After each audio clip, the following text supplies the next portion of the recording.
Initially, he's telling me, he's saying that I'm telling you about my interests, and he's telling me about his background. He's from Kerala, and he's doing this spa massage. So he's telling me that I was telling him Ayurveda is great. Ayurveda has become very important, and I was pro Ayurveda in my conversation to him. Thought he would appreciate it. He said, "Yes, sir, but now we are going beyond Ayurveda." So I said, "Beyond Ayurveda?" He said, "Yeah, our products are Aveda." Aveda, sir. Aveda is beyond Ayurveda. So I said, "This is interesting. Where do you get these from?" He said, "We come to get them from America. It's a big company. We get them, big company. They came here, they trained us all. We sell their product. We have a lot of training going on." Now this is right up my alley. So I have to now rather than enjoying the massage, I'm thinking of how do I get it. So I'm saying, can you give me a sample? Because if the sample will have an address, I'll go find out the address. Then I'll figure out who these people are. And so he gives me, after my massage is done, he gets me, I bought one sample. So I went to the US and I did a lot of research on Aveda. Aveda is short form for Ayurveda. Aveda. Yeah, it is short form for Ayurveda.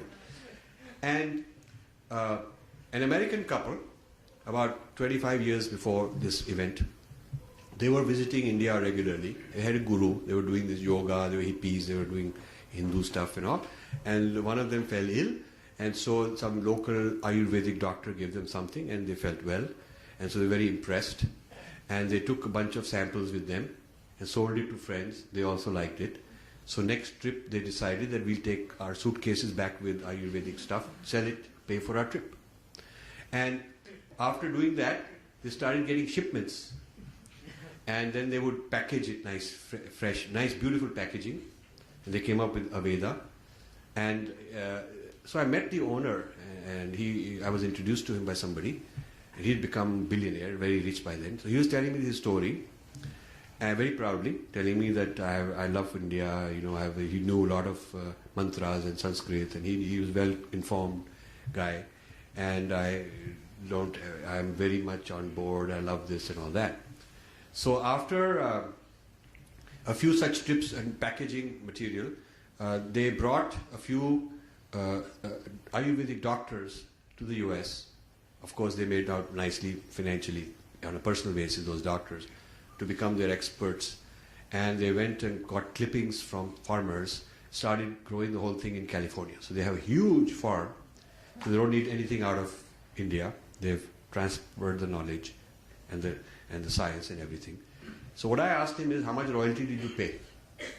And he was very surprised, very embarrassed, because obviously he didn't pay anything. So I said, but that is know-how, that is medical know-how, that is botanical know-how.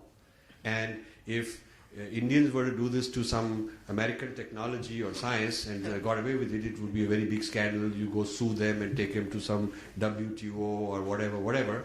But the point is that this is intellectual property. So he was also giving this argument that no, I'm a good guy, I'm popularizing Ayurveda, I'm making it famous. I said, yeah, but any guy who steals and makes it his own and starts selling it could say, I'm making you famous. I mean, I could sell some software and I could tell those guys I'm making you famous because I'm stealing the software. But that doesn't work. So I had this big discussion with him. And then I found out that he had sold his company, Aveda, for a huge sum of money to Estée Lauder.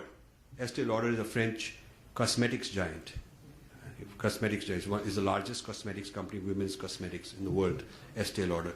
They own many kind of famous products that women have. And Aveda is their organic, this kind of plant-based, non-chemical based, herbal line. And in the recent, it was a few $1 billion of turnover. Several billions of dollars of turnovers, Aveda. Aveda is the largest Ayurvedic-based, plant-based, herbal-based, fully organic, cosmetic, hair products, skin products, this kind of stuff, massage oils and all that. So it's the biggest in the world.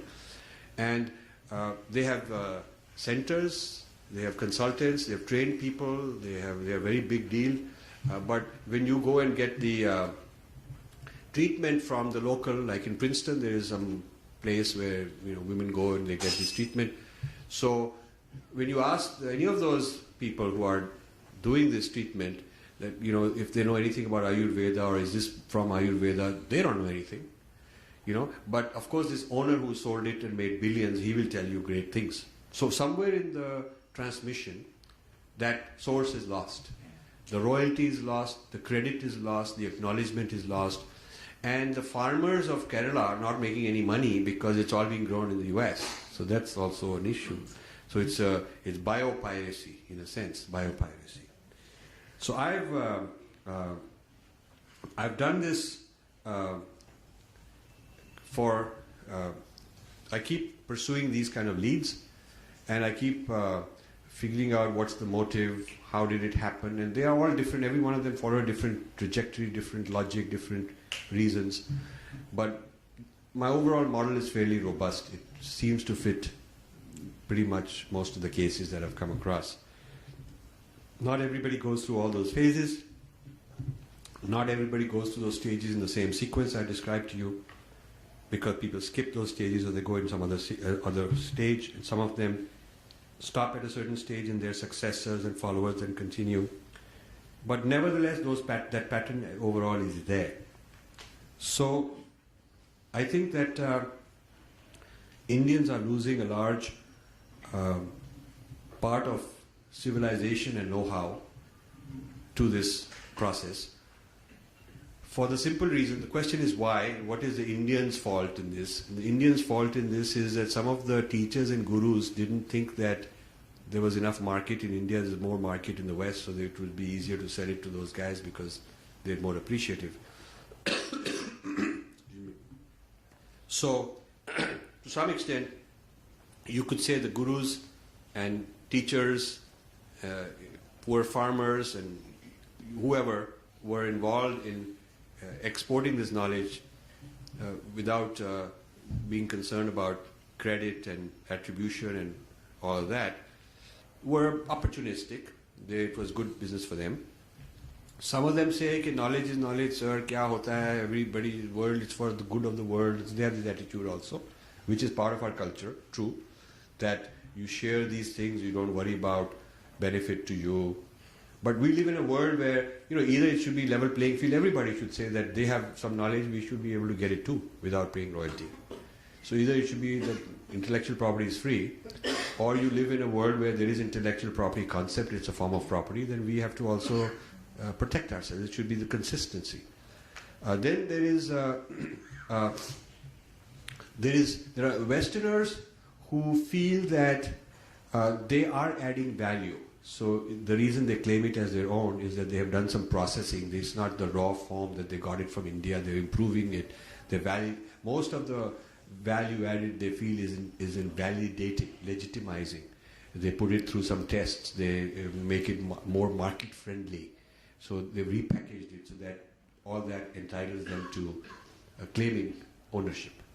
So this is now why I'm doing it.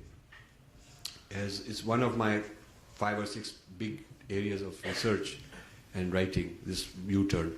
Why I'm interested in it is, I think that first, Indians will have a sense of pride and appreciation about their own civilization once they realize that many things that they have neglected and ignored are being put to good use by Westerners.